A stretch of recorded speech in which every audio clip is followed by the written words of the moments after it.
हिंदी गद्य का प्रथम युग भारतेंदु युग कहलाता है। हिंदी गद्य का प्रथम युग भारतेंदु युग कहलाता है। हिंदी गद्य के जनक के रूप में भारतेंदु का नाम आता है। हिंदी गद्य के जनक के रूप में भारतेंदु का नाम आता है।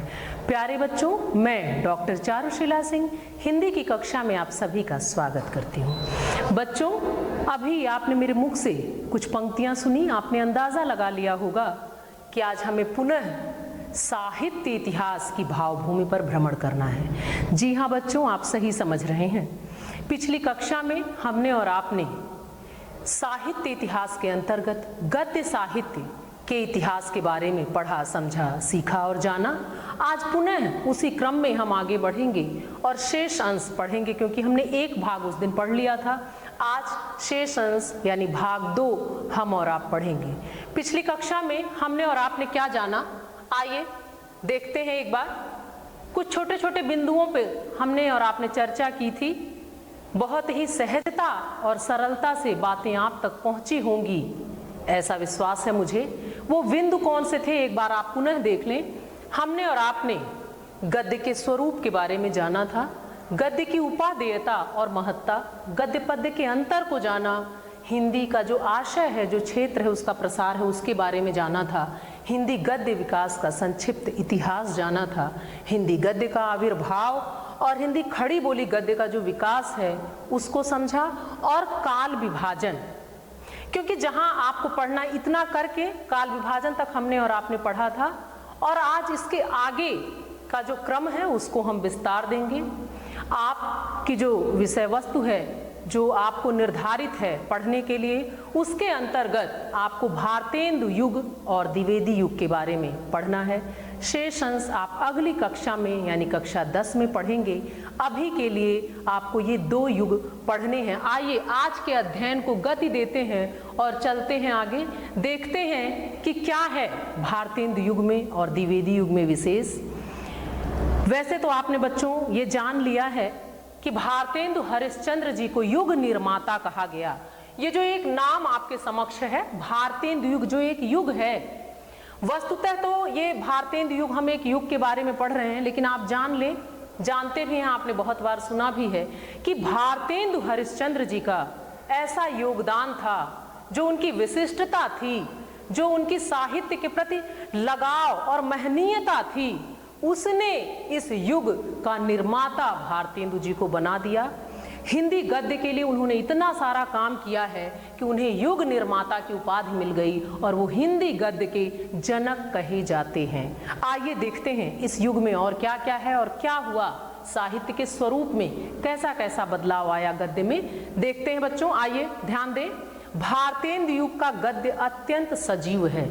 इस युग के लेखकों में अपनी भाषा, अपनी जाति और अपने राष्ट्र के उत्थान के लिए अत्यधिक उत्सुकता थी। बच्चों, आप वैसे तो आपको लग रहा होगा, पहले भी मैंने कहा कि ये हमारी और आपकी मातृभाषा है, हमारी और आपकी बहुत अपनी सी है। हमारा प्रथम संस्कार इसी भाषा में हुआ है, इसलिए इसकी मधुरता, इसके लालित्य और इसके स्वरूप से कुछ कुछ तो हम बहुत पहले से परिचित हैं। लेकिन ये जो अध्ययन के क्रम में, जो व्यवस्थित क्रम में हम पढ़ रहे हैं, इससे विषय की एक संपूर्ण जानकारी हमको और आपको होगी। विषय बहुत ही आसान है, बस थोड़े से ध्यान देने की आवश्यकता है। इसलिए ध्यान दें कि बताया जा रहा है कि भारतेंदु युग का गद्य अत्यंत सजीव था और इस युग के जो लेखक थे उन्होंने बहुत काम किया। किस पर? भाषा को लेकर, अपने राष्ट्र और जाति के उत्थान के लिए अपनी भाषा पर बहुत ज़्यादा काम किया। इस नई लहर को देखिए, उन्होंने क्या किया, उनमें उत्सुकता थी, उत्साह था कुछ करने का। उन्होंने नव युग की इस नई लहर को घर घर पहुंचाने का अथक प्रयास किया था। उन्होंने इसके प्रचार प्रसार के लिए घर घर तक इसको पहुंचाने के लिए बहुत ही अथक, मतलब बहुत मेहनत किया, बहुत कड़ा मेहनत किया, बहुत ज़्यादा प्रयास उन्होंने किया। किसके माध्यम से? सर्जना के माध्यम से, रचनाओं के माध्यम से। उपन्यास, निबंध, कहानियाँ, बहुत सारी चीज़ें लिखी गई जो चर्चा में आप आगे जानेंगे। आगे देखें, भारतेंदु जी ने हिंदी गद्य को बोलचाल की भाषा के आधार पर व्यावहारिक रूप दिया। एक शब्द आया यहाँ, व्यावहारिक। कल की चर्चा में, जो इससे पहले की कक्षा थी, उसकी चर्चा में हमने और आपने इस शब्द को बहुत विस्तृत रूप से पढ़ा था। व्यावहारिक यानी इसको इस तरह घोल दिया हमारे और आपके जीवन में, हमारे और आप में इस तरह ये घुल गया कि व्यवहार में सहजता से आ गया। इन्होंने ऐसा बनाया इस भाषा को कि हमें उसके लिए कुछ सोचना नहीं पड़ता, हमारे आप में बिल्कुल घुल गया। इतना सजीव, इतना सहज, इतना सरल बना दिया कि हमारे और आपके व्यवहार में घुल गया। आगे देखिए, गद्य की अनेक विधाओं को जन्म दिया। ये जो युग है भारतेंदु युग, और भारतेंदु जी के जो प्रयास हैं, तो इस युग में इतने कार्य हुए और विधाओं पर यानी जो उसके विविध रूप हैं उस पर भी बहुत ज़्यादा कार्य हुआ। बहुआयामी व्यक्तित्व रहा भारतेंदु जी का और वैसा ही उनका कृतित्व। उन्होंने विधाओं में बहुत ज़्यादा काम किया है, जो आगे अभी हम और आप चर्चा में देखेंगे कि क्या क्या विशिष्ट उपलब्धियां भारतेंदु और द्विवेदी युग की रही हैं।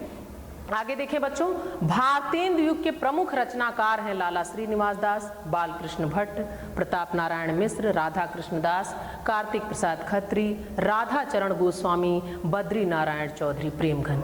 ये वो विशिष्ट, ये वो महनीय रचनाकार हैं जिनका एक विशेष योगदान रहा इस युग को विस्तृत बनाने में, स्थापित करने में, इसको सुगठित करने में। क्योंकि बच्चों आप जानते हैं कि एक व्यक्ति चलता है, एक विचार, एक प्रवाह जन्म लेता है और उसके बाद उस प्रवाह में, उस विचार में लोग मिलते जाते हैं और वो प्रसार पाता जाता है।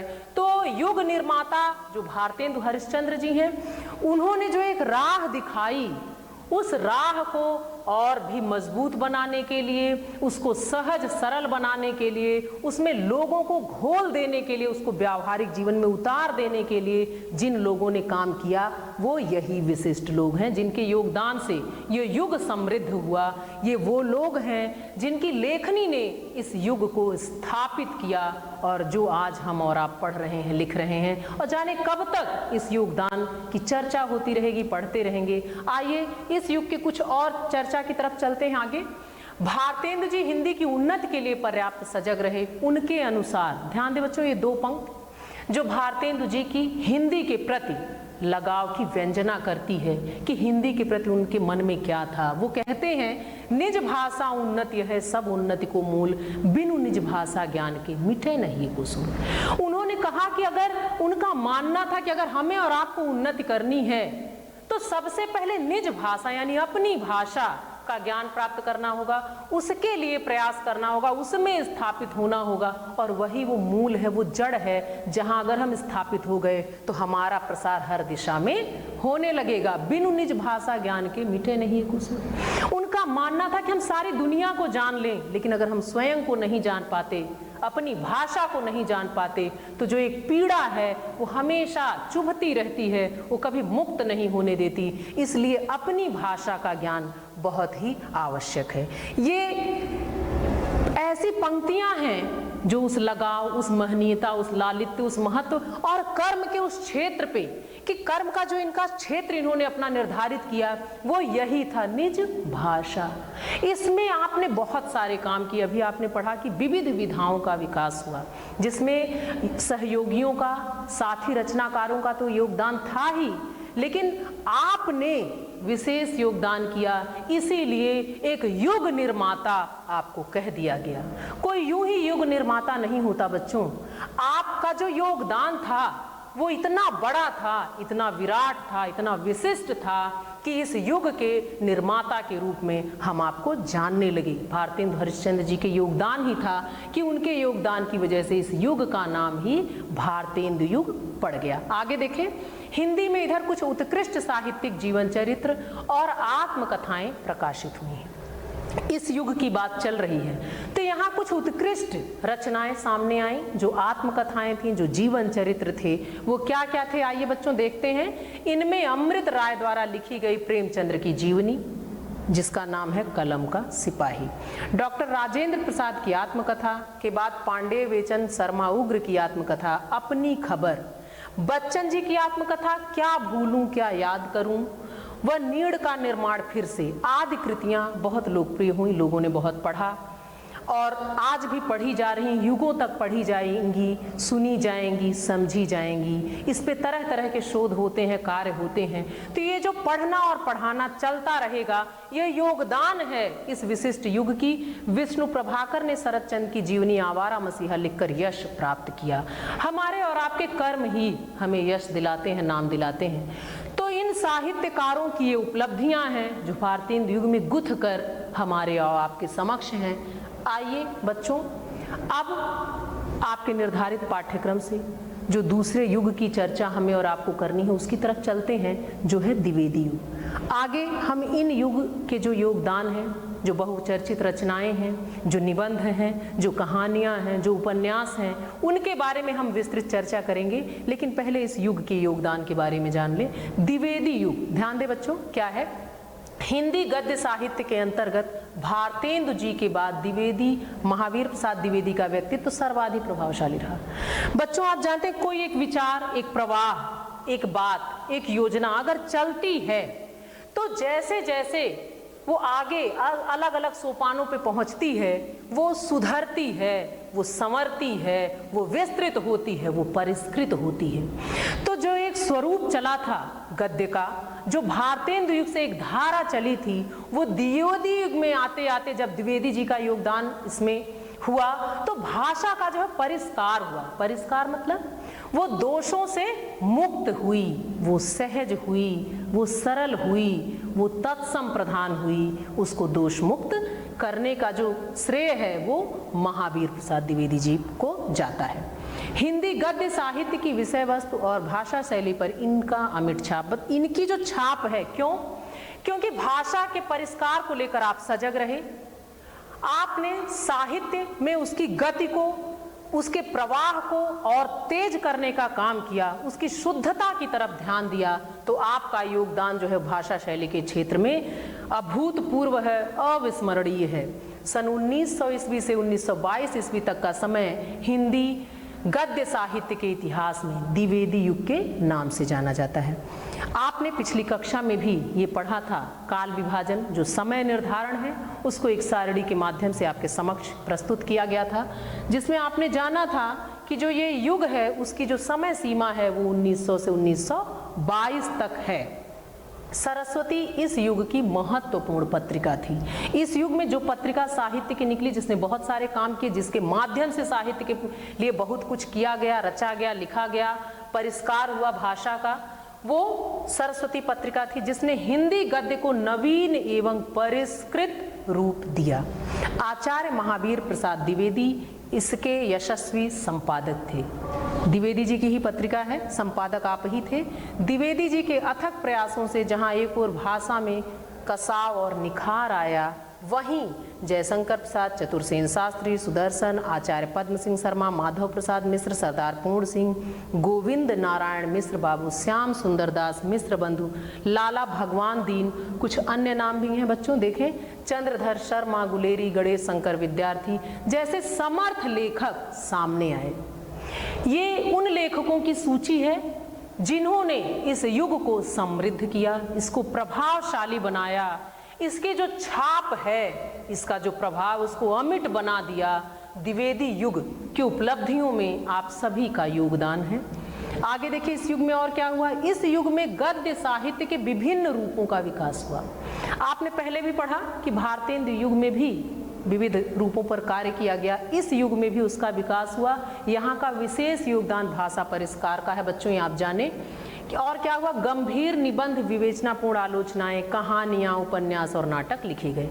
ये सारी गद्य की विधाएं हैं, इसमें बहुत ज़्यादा काम हुआ, बहुत रचनाएं लिखी गईं। और ध्यान दें, आगे देखें, इसी युग में काशी में बाबू श्याम सुंदर दास ने नागरी प्रचारिणी सभा की स्थापना की, जो साहित्य की संस्था है जिसमें साहित्य से जुड़े हुए सारे काम होते हैं। इसका विशेष योगदान रहा हिंदी साहित्य के समृद्ध होने में। इसके अलावा देखें, सरस्वती के अतिरिक्त इंदु, सुदर्शन, समालोचक, प्रभा, मर्यादा, माधुरी आदि पत्रिकाएं भी इसी युग में सामने आईं। इस युग में इन पत्रिकाओं का विशेष योगदान रहा, जिनके माध्यम से हिंदी भाषा का गद्य के स्वरूप का प्रचार प्रसार हुआ। ये दूर दूर तक पहुंची, घर घर तक पहुंची, भाषा का परिष्कार हुआ। आइए बच्चों, अब अपनी चर्चा को थोड़ा और स्पष्ट करते हैं, ले चलते हैं उस विशेष योगदान की ओर, उन रचनाओं की तरफ जो इन रचनाकारों के माध्यम से हमारे और आपके बीच में हैं, युगों तक रहेंगी, जो उपलब्धियां हैं, जो देन है। ध्यान दें,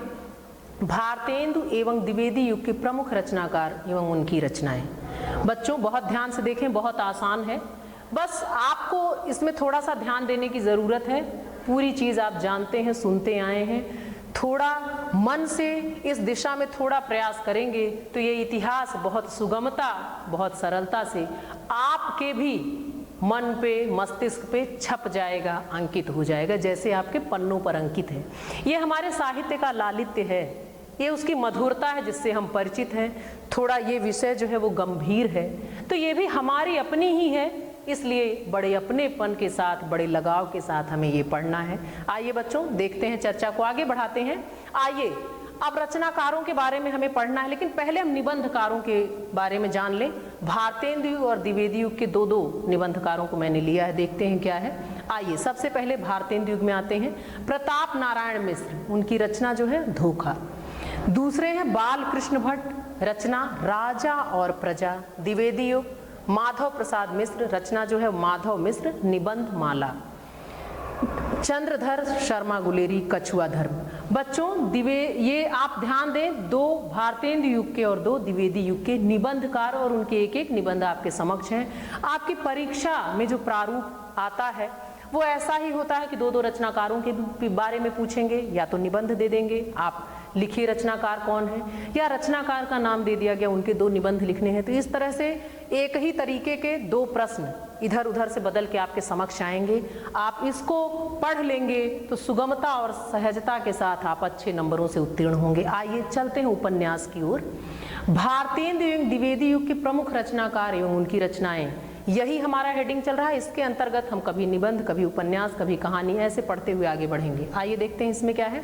उपन्यासकार, कुछ चर्चित उपन्यास और उपन्यासकार आपके समक्ष हैं। ध्यान दें बच्चों, भारतेंदु युग के अंतर्गत देखें, लाला श्रीनिवास दास, और कौन सा उपन्यास, परीक्षा गुरु, बहुत चर्चित हुआ ये। दूसरा बालकृष्ण भट्ट, नूतन ब्रह्मचारी। ये भारतेंदु युग के दो उपन्यासकार, उनकी दो रचनाएं आपके समक्ष। आइए द्विवेदी युग में देखते हैं। देवकी नंदन खत्री, चंद्रकांता, जो बहुत ज़्यादा प्रसिद्ध है, तिलस्मी और अय्यारी से जुड़ा हुआ है। आपने टीवी में चलचित्र के माध्यम से इसको शायद देखा हो, क्योंकि ये बहुत चर्चित रहा है और कई बार प्रसारित हो चुका है। आप इस नाम से पूरी तरह परिचित हैं। किशोरीलाल गोस्वामी की तारा। तो ये उपन्यासों के क्रम में आपने भारतेंदु युग और द्विवेदी युग के दो उपन्यासकारों के बारे में जाना, उनकी रचनाओं के बारे में जाना। आइए इस चर्चा को और आगे बढ़ाते हैं और चलते हैं, देखते हैं आगे कहानीकार और नाटककार के बारे में जानते हैं। भारतेंदु एवं द्विवेदी युग के प्रमुख कहानीकार एवं नाटककार। आइए, क्योंकि आपने बार बार पढ़ा बच्चों कि गद्य की विविध विधाओं का, तो ये विधाएं क्या हैं, ये यही हैं, कभी निबंध, नाटक, उपन्यास, कहानी, ये सारी विधाएं हैं। इसके अंतर्गत इस चर्चा के माध्यम से आप अपने तैयारी भी करते रहेंगे और आपका जो समझ है, जो ज्ञान है, वो बढ़ता रहेगा, वो पक्का होता रहेगा। परीक्षा में आप अच्छे नंबरों से उत्तीर्ण होंगे। देखिए कहानियों में चलते हैं। पहले भारतेंदु युग की तरफ। अंबिका दत्त व्यास, और आपकी रचना, आपकी कहानी जो है कथा कुसुम कलिका। दूसरे जो हैं वो चंडी प्रसाद सिंह हास्य रतन। ये दो कहानियां भारतेंदु युग की, ये दो लेखक और इधर उनकी कहानियां, उनकी वो रचनाएं। और देखिए अब आगे चलते हैं द्विवेदी युग में। कहानीकारों के ही क्रम में हम और आप हैं। राजा राधिका रमण प्रसाद सिंह, कानों में कंगना, और दूसरा विश्वंभर नाथ शर्मा कौशिक जी का रक्षा बंधन। आइए और आगे चलें, थोड़ा और जानते हैं, नाटककारों के बारे में जानते हैं। भारतेंदु युग में चलते हैं। पहले भारतेंदु हरिश्चंद्र नील देवी। आप जान लें, आपने पढ़ा था कि बहुआयामी है इनका व्यक्तित्व, इन्होंने बहुत कुछ लिखा है, नाटकों में भी आपका विशेष योगदान है। नील देवी। बालकृष्ण भट्ट, नल दमयंती स्वयंवर। द्विवेदी युग में चलते हैं, देखते हैं। लक्ष्मी प्रसाद जी का है उर्वशी, शिवनंदन सहाय सुदामा। और आगे चलते हैं बच्चों। एक प्रश्न पत्र पत्रिकाओं से जुड़ा हुआ भी आता है, आपकी परीक्षा में पूछा जाता है। आप जब भी बैठें थोड़ा टाइम जब भी हो इन पत्रिकाओं को लेकर थोड़ी चर्चा करें, आपकी तैयारी होती रहेगी। आइए कुछ जो प्रसिद्ध पत्र पत्रिकाएं जिनका विशेष योगदान रहा उनके बारे में थोड़ी चर्चा कर लेते हैं। भारतेंदु एवं द्विवेदी युग में हिंदी साहित्य की प्रमुख पत्र पत्रिकाएं। क्रम देखें, पत्रिका का नाम है, संपादक का नाम है और प्रकाशन स्थान है। पहले भारतेंदु युग के अंतर्गत आते हैं कवि वचन सुधा, ये पत्रिका है, इसके संपादक का नाम भारतेंदु हरिश्चंद्र, और कहाँ से ये निकलता रहा, कहाँ से प्रकाशित हुआ, वो है काशी। दूसरी पत्रिका हिंदी प्रदीप बालकृष्ण भट्ट जी की, जो इलाहाबाद से प्रकाशित होती रही। आनंद कादम्बिनी बद्री नारायण चौधरी प्रेमघन जी की, जो मिर्जापुर से निकली। अब आइए द्विवेदी युग की कुछ विशिष्ट पत्रिकाओं की ओर चलते हैं। सबसे पहला जो प्रतिनिधि है और जो द्विवेदी जी की ही है, सरस्वती आचार्य महावीर प्रसाद द्विवेदी के इलाहाबाद से, इंदु अंबिका प्रसाद गुप्त जी की काशी से, और मर्यादा कृष्णकांत मालवीय जी की। आगे बच्चों आइए विविध के अंतर्गत कुछ चर्चा, कुछ बिंदु जानते हैं, आपकी परीक्षा की दृष्टि से महत्वपूर्ण है, इसलिए इन बिंदुओं पर भी चर्चा करते हैं। पहला ध्यान दें, कवि वचन सुधा का प्रकाशन काल सन 1868 ईस्वी। हरिश्चंद्र मैगजीन का प्रकाशन काल सन 1873 ईस्वी। तीसरा देखिए, हिंदी गद्य के विकास में सर्वाधिक योगदान करने वाली जो पत्रिका है वो कौन सी है? सरस्वती। चौथा देखें, सरस्वती का प्रकाशन काल सन 1900 ईस्वी। द्विवेदी युग की सर्वप्रथम पत्रिका सरस्वती, जो आपने अभी द्विवेदी युग की चर्चा में भी पढ़ा था। परीक्षा की दृष्टि से ये महत्वपूर्ण बिंदु थे, इसलिए मैंने इस पर भी चर्चा कर दी। आइए बच्चों थोड़ा और आगे बढ़ते हैं। जो एक बात, जो एक चर्चा बार बार आपके समक्ष आई वो थी कि गद्य की विविध विधाओं का, विभिन्न विधाओं का क्या है। तो आपने बार बार ये सुना कि विविध विधाओं पर कार्य किया गया, विविध विधाओं की शुरुआत हुई, उस पर बहुत ज़्यादा काम किया गया। ये विधाएं हैं क्या, किन विधाओं पर कार्य किया गया, वो आपने अभी चर्चा के बिंदु में पढ़ा। दो रचनाकारों के बारे में, कहानीकार, उपन्यासकार, निबंधकार, नाटककार, सबके बारे में आपने जाना। पत्रिकाओं के योगदान के बारे में जाना, उनके प्रकाशन वर्ष के बारे में जाना। आइए अब गद्य की जो विविध विधाएं हैं उनके बारे में जानते हैं कि ये विधाएं क्या हैं, उसके कितने रूप हैं।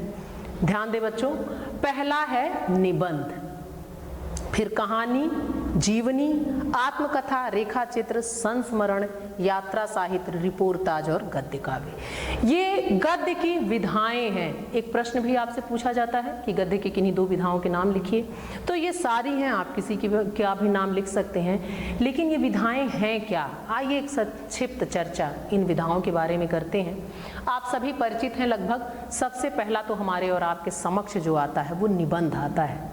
निबंध अर्थात वो रचना जो एकदम कसी हुई, जिसकी भाषा हो, जो बंधा हो, जिसके नाम से ही व्यंजना हो रहा है, निबंध, जो बहुत ही ढंग से व्यवस्थित क्रम में सलीके से बंधा हो, गठी हुई भाषा में होता है, उसको हम निबंध कहते हैं। और ये जो निबंध हैं वो कई तरीके से होते हैं।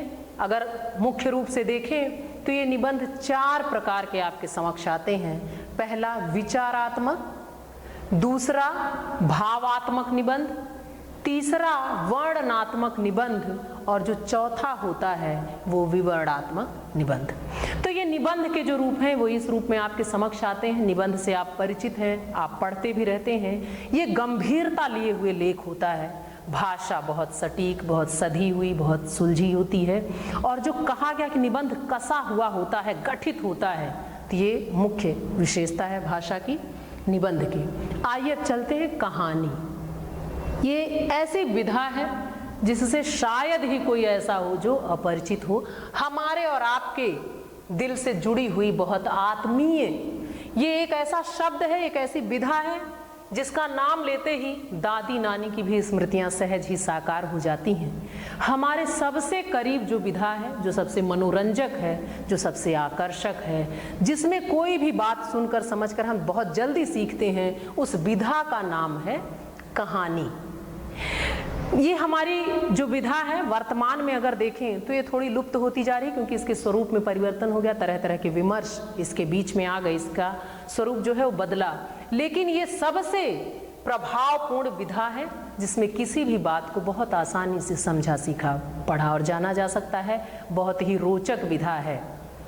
इसके माध्यम से जब हम आपको पढ़ाते हैं तो भी गुणवत्ता जो है वो 2 गुनी कई गुनी हो जाती है। ग्राह्य करने की जो हमारी और आपकी क्षमता है वो बहुत ज़्यादा बढ़ जाती है, क्योंकि इसमें एक निजता का समावेश है। अगला जीवनी। जीवनी क्या होता है बच्चों? ये गद्य की वो विधा है जिसमें हम किसी महापुरुष को लेकर, किसी व्यक्ति विशेष को लेकर लिखते हैं। जीवनियाँ लिखी जाती हैं, बहुत सी प्रसिद्ध जीवनियाँ लिखी गई हैं जो समाज को एक दिशा देती हैं। तो गद्य के जो विविध स्वरूप आप जान रहे हैं, जो विविध स्वरूप आप पढ़ते आए हैं, तो ये जो जीवनी है, अभी आपने चर्चा के क्रम में पढ़ा कि शरद चंद्र की जीवनी के बारे में पढ़ा। मनीषी की लोक यात्रा है जो भगवती प्रसाद सिंह जी की है। ये बहुचर्चित जीवनियाँ रहीं जिसमें एक संत का जीवन है जो उद्घाटित किया गया है, जो हमें और आपको एक राह दिखाता है। ये भी बहुत आकर्षक शैली होती है, जीवनी को पढ़ने में बहुत अच्छा लगता है।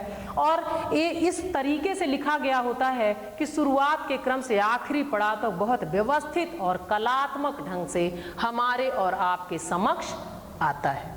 अगला देखें, आत्मकथा। आत्मकथा, कथा मतलब कहने का एक ढंग और आत्म मतलब अपना।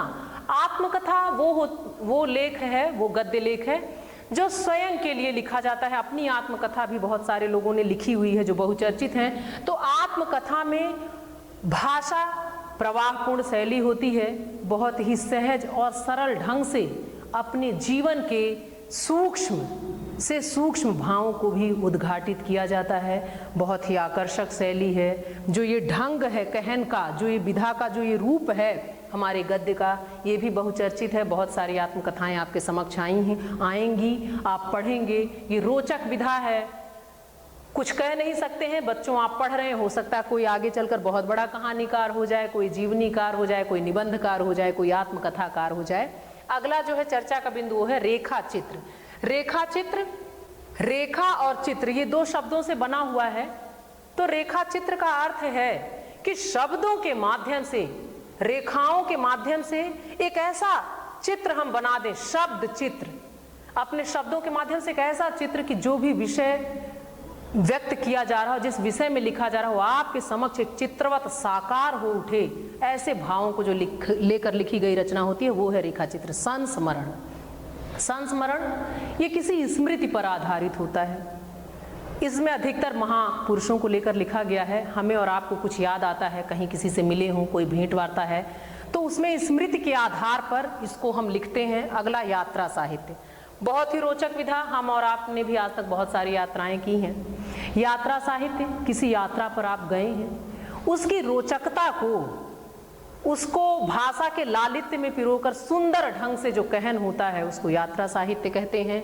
रिपोर्टाज, ये एक रिपोर्ट होता है जो कलात्मक ढंग से प्रस्तुत किया जाता है, जो पढ़ने वाले के मन को आह्लादित करता है, अनुरंजित करता है। क्योंकि आप जानते हैं कि जो साहित्य है वो ब्रह्मानंद सहोदर कहा गया है। तो साहित्य को पढ़कर इसको इस ढंग से लिखा जाता है कि जो पाठक होता है एक आह्लाद का अनुभव करता है। और आखिरी जो स्वरूप है वो है गद्य काव्य। देखिए बच्चों, इसमें 2 शब्द है, गद्य और काव्य। तो न ये गद्य होता है पूरी तरह से, न ये काव्य होता है। ये गद्य काव्य है, यानी गद्यात्मक ढंग से गद्य में ही काव्य के भी भावों को पिरोकर भावनात्मक रूप से गद्य में जो कहने का ढंग है उसको गद्य काव्य कहते हैं। ये दोनों के बीच का होता है वस्तुतः, ना ये गद्य है ना ये काव्य है, वो दोनों के बीच का रूप जो कहलाता है वो है गद्य काव्य कहलाता है। आइए अब हम चलते हैं अपने अभीष्ट की तरफ, जो है आंतरिक मूल्यांकन। आप जानते हैं बच्चों कि हर कार्य का, हर पाठ का एक उद्देश्य, एक लक्ष्य होता है, जिसको एक परीक्षा के माध्यम से, एक मूल्यांकन के माध्यम से हम और आप जानते हैं कि कितने सफल रहे हैं हम। आइए उस पड़ाव से गुजरते हैं, मूल्यांकन की तरफ चलते हैं। आंतरिक मूल्यांकन, आपको आज की चर्चा के आधार पर कुछ प्रश्न दिए जा रहे हैं जिसके उत्तर आपको लिखने हैं। पहला क्या है, भारतेंदु युग के 2 निबंधकारों के नाम आप बताएंगे। दूसरा है सरस्वती पत्रिका किस युग की है, ये आपको लिखना है। ये सब आपने पढ़ा है, बहुत आसान है। तीसरा, गद्य की 2 विधाओं के नाम लिखिए। ये सभी आपने पढ़ लिया है और पूरा विश्वास है कि आप अच्छी तरह समझ गए हैं, आप अच्छी तरह से इसको लिख भी सकेंगे, क्योंकि ये आवश्यक पड़ाव है। बिना मूल्यांकन के हम और आप ये जान नहीं पाते कि हमने अपने लक्ष्य को कितना प्राप्त किया। और आखिरी संप्राप्ति, हमने और आपने आज क्या पाया। बच्चों, इस चर्चा के माध्यम से हमने और आपने जाना कि क्या योगदान था भारतेंदु युग का, क्या था द्विवेदी युग का। कुछ चर्चाओं के माध्यम से हमने जाना कि कितना क्या क्या किया गया इन युगों में जो हिंदी साहित्य को समृद्ध करता है। गद्य की विविध विधाओं के बारे में जाना। आज के लिए बस इतना ही। अगली कक्षा में एक नए विषय के साथ फिर मिलेंगे।